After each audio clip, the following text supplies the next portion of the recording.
I really thought at first that this is going to fail, but it turned out to be one of the best portrait I did using a particular pencil that I love to use aside from colored pencils. So I framed it, and yeah, and I'm proud of it.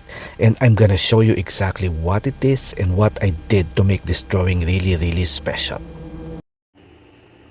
Sometimes I get really bored and tired with colored pencils. That's why I sometimes try to use like this one, pastel pencils. But pastel pencils are very picky when it comes to paper. So this is a typical paper. This is the Strathmore mixed media toned gray paper, and I'm gonna make it a little bit exciting. I never tried to use this one, the textured gesso, on a regular vellum or Bristol paper because they might ruin the paper. But I decided to try it. I used to use it with a thicker board, but it quite doesn't like I quite not like the result with that kind of technique. That's why I was thinking maybe I could use this mixed media paper. This is Strathmore mixed media toned gray paper. Maybe it can hold the gesso. By the way, this is the a textured clear gesso. So the idea here is to make our own surface for pastel pencil drawings. And you know me, I love colored pencils, and I know that you also do, but sometimes you get tired of it. Your hands is really swelling already for the very hard application, hard blending, and you sometimes you want to have a rest with colored pencils and try pastel pencils because it's easy to layer, easy to blend, but it's not easy when it comes to paper. It's hard to use any other paper aside from sanded papers. That's why now I'm making my own sanded papers. So I already have it. I waited until it's completely dry, and then I put my outline right here using the grid method. And I'm still not convinced if it's going to be as successful as when you use those expensive sanded papers. So yeah, this is really, I'm bored. It's hot when I did this drawing, and I'm a little bored, so I want to try something new.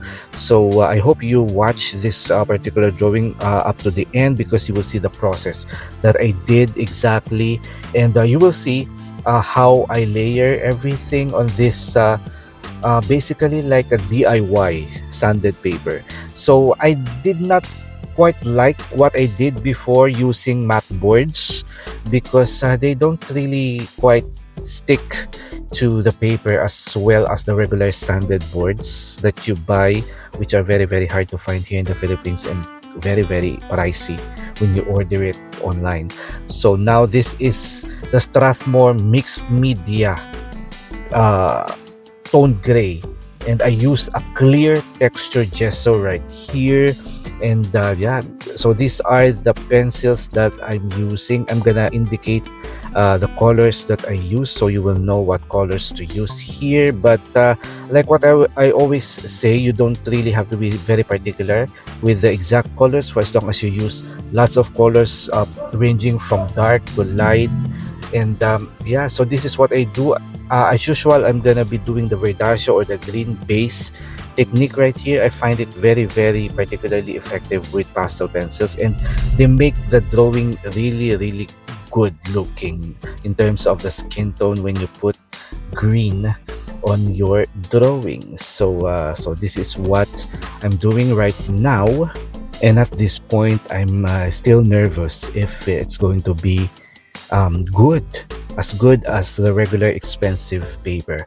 And but you saw a while ago that it was already very successful. But now you have to see the process right here that I'm doing now. I'm adding green. I'm using leaf greens, ranging from the dark green a while ago, and now this is the mid green. And I'm gonna be using a light, super light leaf green after this one. So it's surprisingly yeah, it's sticking into the paper. This is a light leaf green right here for the highlighted parts of the drawing, and as you can see, I'm starting to feel excited right here. Now I'm gonna be applying the actual skin colors right here. I'm using dark blue for some parts, for the eyes, the like the retina of the eyes and some part of the makeup, which has that nice blue tone. Now I'm using this particular color right here. This is like a dark rose pencil right here. By the way, I'm using Stabilo Carbocello pastel pencils here, my favorite, and then with some addition of the Gioconda pastel pencils. So this is the Gioconda one. I love this nice pink color right here to add on. And now you can see the effect that the green foundation gives on the skin tone right here, because it really complements well with the bright colors, as you can see. So the bright colors is not really that bright. When you put on top of the green, it becomes really a nice, very subdued, kind of saturation right here. So now this is my blender. I always use light flesh to blend the skin tone. So what I like about pastel pencils compared to colored pencils is the blending.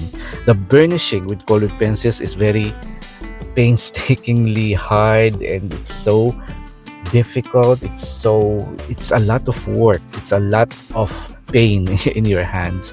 But I still love colored pencils, and I know that you also do. But if you're watching right now and you are a colored pencil artist, you should really try to use pastel pencils like what you are seeing right now. It's very easy to layer.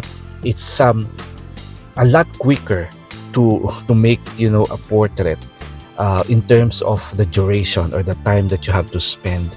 With colored pencils, that is a very slow paced drawing medium, but pastel pencils is so quick and so easy to blend. So if you reached up to this part and you missed something else, I hope you could go back to the video, so you will see now the exact process of the skin tone using pastel pencils. Now I have done the background using chalk pastels, and I decided to use chalk pastels instead of pastel pencils for the hair.